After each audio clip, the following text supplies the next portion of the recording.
Yes, I think it's an excellent host. I've just arrived in Valencia for the first time, and I've fallen in love with your city. It's beautiful and all the history. And then to see the art here is wonderful. Now coming here and seeing our exhibit, how beautiful it is. So yes, I think it's a wonderful working relationship.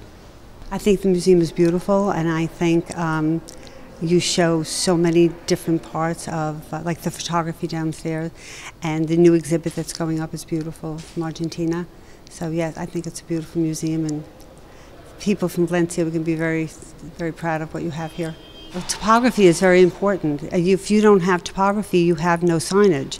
You have no idea what's being shown. You need types everywhere, and it definitely needed in a museum. How would you know what picture it is? I was to a museum recently where the sign was all the way in the corner and the art was here, and I had to go look. So no, you need the letter form. You need type. It's